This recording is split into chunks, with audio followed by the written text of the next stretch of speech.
송천교회에서 사역한 이진사팀 17기 김민환입니다. 이번 고성 선교는 저의 첫 번째 선교 참석이었습니다. 홍대 세교회 출석한 지 5년 이상 되었음에도 교회 선교 활동은 일이라는 핑계로 저와는 크게 관련이 없다고 생각해 왔었습니다. 저에게 선교 활동 참석은 나중에 여력이 되면, 시간이 되면 참석 가능한 것이라고 생각해 왔었습니다. 목사님께서 말씀하시는 다음이 있을 줄 어떻게 아느냐라는 말도 단순히 참석을 독려하시기 위한 말씀일 뿐이라고 생각도 했었습니다. 그러나 지난 전염병 이슈로 사회의 모든 활동이 멈추고 선교 활동도 2년간이나 중지되는 모습을 보고 정말 내일은, 나중은 없을 수 있겠구나, 내일이라는 기회는 보장되지 않는구나 라는 것을 현실적으로 느낄 수 있었습니다. 그리고 오랜 시간 신앙생활을 해왔지만 지금에 와서 되돌아보면 저의 신앙생활은 하나님을 향한 신앙생활이 아니라 저의 사회적 생활, 목표의 성취 등을 위한 수단으로 신앙을 이용해 왔었다는 것을 목사님의 말씀을 통해 점점 깨닫게 되었습니다. 머릿속으로는 순종, 희생, 헌신에 동의해 왔지만 정작 그 기회가 왔을 때 저의 생활과 편안함이 우선인 삶이었습니다.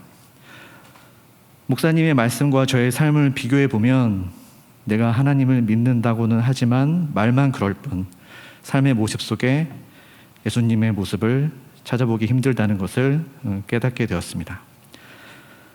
그런 과정 속에서 선교에 참석해야겠구나 생각을 했었고, 바로 그때 코로나로 인해 선교 활동이 중지되는 것을 보고 다음 기회가 없다는 것을 더욱 절실히 느끼게 되었습니다. 그렇게 시간이 지나 선교의 기회가 다시 주어졌을 때 내일은 없다, 오늘 충성한다라는 생각으로 참석을 결정하게 되었습니다. 선교 참석의 경험은 없었지만 다시 확진자가 증가하는 상황에서 전도 활동이 쉽지 않을 것 같다는 것을 느낄 수 있었습니다. 그리고 팀 모임 과정에서, 그리고 첫날 송천교회 목사님과의 만남 속에서도 전도 활동이 어려운 상황, 그리고 제한 사항들을 듣게 되었습니다. 그리고 첫날 교회 주변 마을을 돌아보면서 덥고 비가 오는 날씨, 길거리에 보이지 않는 사람들 등으로 앞으로의 전도 활동을 어떻게 할 수 있을까 하는 걱정이 들기도 했습니다. 그러나 하나님께서 주인 되시고 일하시는 선교, 하나님께서 우리가 알지 못하는 방법으로 역시 일하시고 길을 열어주실 것이라는 소망 또한 갖고 기대하였습니다. 하지만 둘째 날 방문한 첫 번째 마을회관은 굳게 잠겨 있었습니다.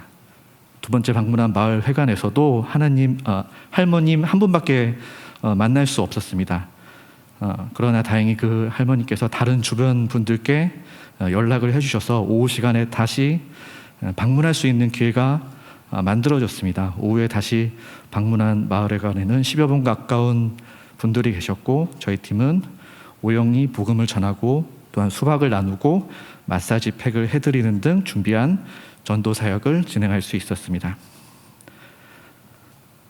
그러나 둘째 날 다시 방문해서 오영이 복음을 한 번 더 전하는 중요한 시간에 마을 이장님과 다른 어른분이 오셔서 이렇게 사람이 모여있으면 안 된다, 빨리 나가야 된다라는 말씀을 하셨습니다. 저희는 여기서 끝내야 하나 했지만 복음 전하는 것만 마무리하자, 그리고 나가자 얘기하고 복음 전하는 것을 빠르게 마무리하고 바로 철수하게 되었습니다.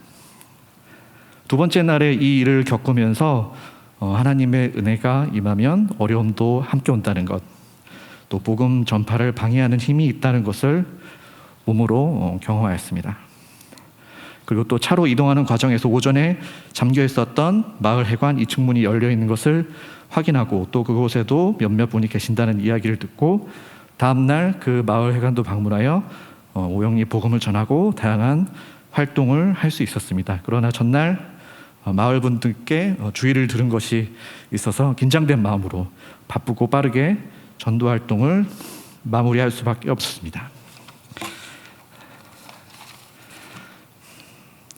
이번 고성선교 활동은 팀원 분들께 들었던 코로나 이전 과거 풍성하고 다양하게 진행되던 전도 활동과 비교하면 작고 긴장된 마음으로 진행되었던 것 같습니다. 많은 분들을 만나지 못하고 더 많은 시간을 함께 하지 못한 전도 활동이라는 생각이 들기도 했습니다. 그래서 우리가 지금 잘하고 있는 것인가, 이것을 통해 과연 전도의 열매를 기대할 수 있을까 하는 생각이 들기도 했습니다. 하지만 하나님의 일하심은 우리 생각과는 다르다는 생각을 또한 했습니다. 우리가 뿌린 작은 복음의 씨앗을 우리의 생각과는 다르게 그리고 더욱 풍성하게 사용하시리라 생각을 했습니다. 그렇게 고성 선교를 마무리하고 돌아오는 버스 안에서 전도 활동과 예배 시간, 목사님의 말씀들이 떠올랐습니다. 그 중에 저의 생각을 사로잡은 것은 설교 말씀 중 하신 바울의 마지막 고백이었습니다. 나는 선한 싸움을 싸우고 나의 달려갈 길을 마치고 믿음을 지켰으니. 그리고 저 자신을 생각해 보았습니다. 나는 마지막에 저런 고백을 할 수 있는 사람이 될 수 있을까? 그러나 또 바울이 바울 된 것은 자신의 노력이 아니라 온전히 하나님의 은혜였다는 것을 또한 생각하게 되었습니다. 그래서 기도했습니다. 저는 지금 부족하고 형편없지만 하나님께서 은혜 주시고 인도해 주셔서 마지막 날 바울처럼 믿음을 지키고 충성을 다했다고 고백할 수 있기를 소망합니다. 마지막 날 저의 이름은 댓글처럼 사라지고 예수님의 이름만이 드러나고 전해지기를 소망합니다. 라고 기도했습니다. 마지막으로 아름다운 선교 활동에 참여할 수 있도록 부르신 하나님께 감사를 드립니다. 모든 영광을 하나님께 돌려드립니다. 감사합니다.